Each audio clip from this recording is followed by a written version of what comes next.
Halo semuanya. Hari ini aku mau ceritain tentang pengalaman aku ketemu penitipan anak yang tepat dan cocok. Jadi sebelumnya itu kan aku dari hamil sampai pasca lahiran itu kan kebanyakan ngurusin semuanya sendiri. 2 minggu setelah lahiran dibantu sama kakak sepupu dari newborn, anak aku masih newborn, terus bertahap per bulannya seperti itu. Jadi kondisinya kan orang tua aku, mama aku stroke, mertua juga stroke, jadi nggak bisa ngebantuin aku juga pas kelahiran. Jadi ini cukup menyita waktu ya ngurusin. Ternyata besarin anak itu capek. Cukup menyita waktu dan butuh kewarasan gitu. Waktu lahiran kan, aku kan masih di rumah mertua. Kami udah pindah ke rumah sendiri. Alhamdulillahnya abang dapat rumah dinas di sekitar kampus. Nah, abang juga udah mulai padat untuk ngajar. Aku juga udah ngerasa kayak kewalahan juga untuk ngurus anak sendiri kan. Karena kan aku bukan cuma ngurus anak, aku juga harus ngurus mama aku, terus juga bersihin rumah dan lain-lain, kerjaan ibu rumah tangga ya say.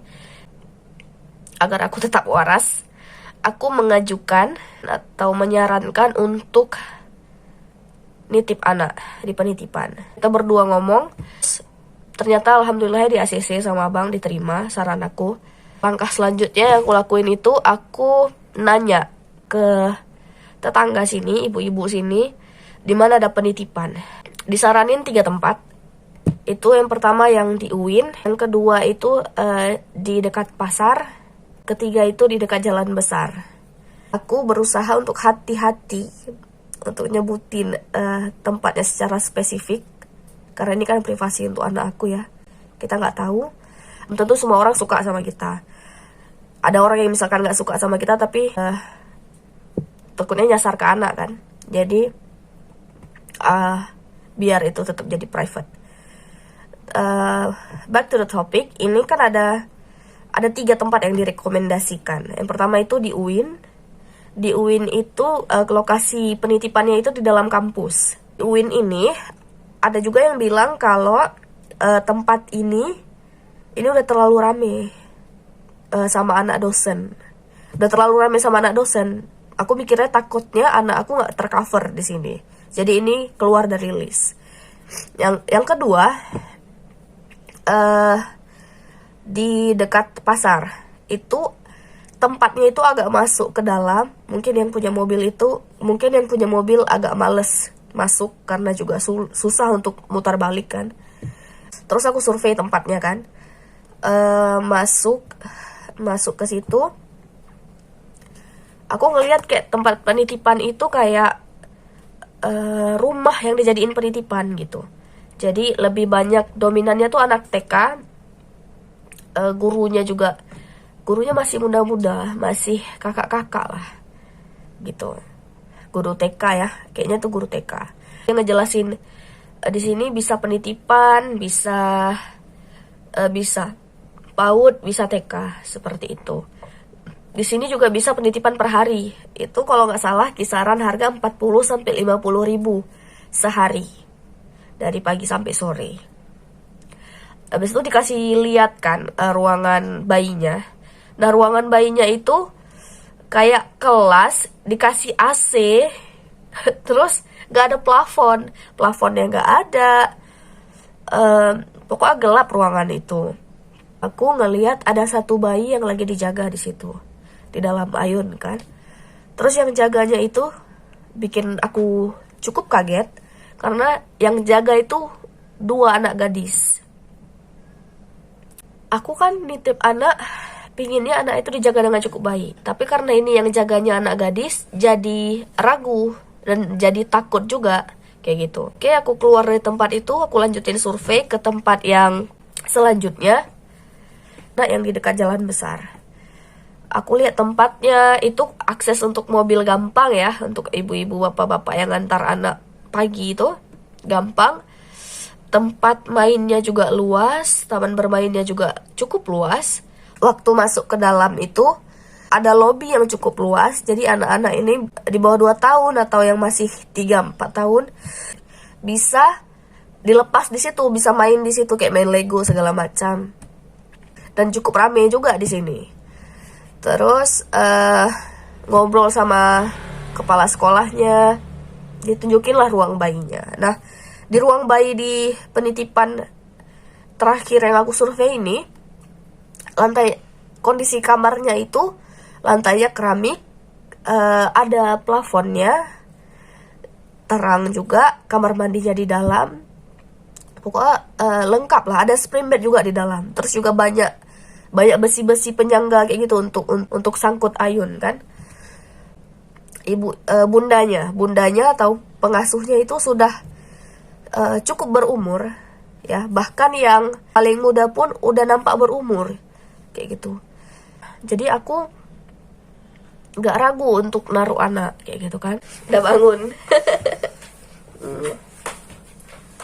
Nah, setelah aku survei, aku belum bahas. Yang bikin beda dari 2 tempat ini, selain beda bentuk fisik tempatnya ya, dari segi harga juga berbeda.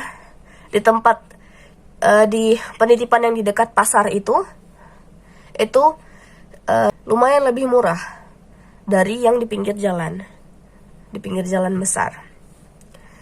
Kalau misalkan harga 500.000 di tempat survei pertama itu bisa sampai sore naruh anaknya.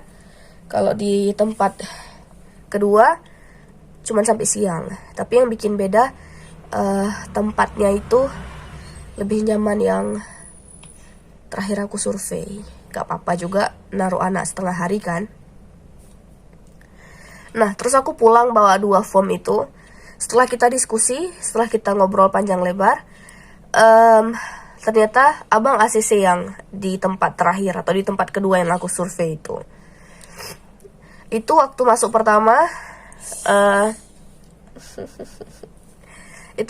pertama, bayarnya 950.000.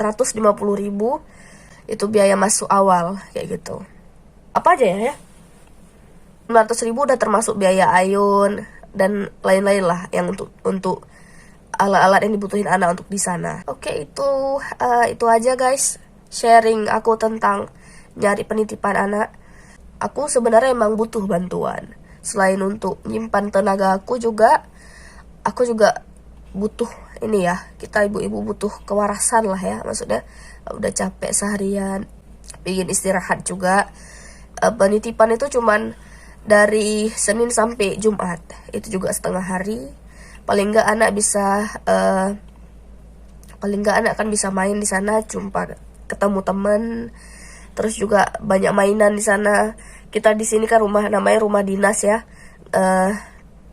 tidak bisa untuk memfasilitasi anak secara maksimal untuk bisa main. Jadi nggak cukup mainan juga, nggak ada teman juga kan kayak gitu. Nah, alasan lainnya kenapa aku taruh anak di penitipan, aku berencana insya Allah tahun depan itu pinginnya untuk lanjut S2 di Jawa. Pinginnya itu antara UNER atau Undip. Jadi ini lagi prepare untuk TOEFL. Sebelumnya juga aku ada les TOEFL selama sebulan di tempat kawannya abang. Nah itu waktu aku mau pergi les, anak titip sama abang. Waktu aku pulang, abang lanjut kerja gitu, switch. Ternyata gak maksimal ya, maksudnya kayak abang juga udah gak ada waktu lagi untuk bisa switch kayak gitu. Ya udah kan, mau gak mau juga.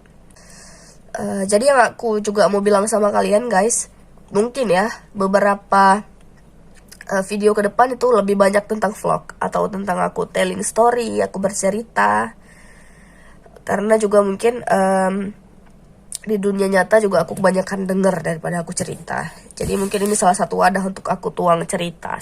Kalau kalian suka alhamdulillah, kalau enggak ya silahkan tonton konten yang lain.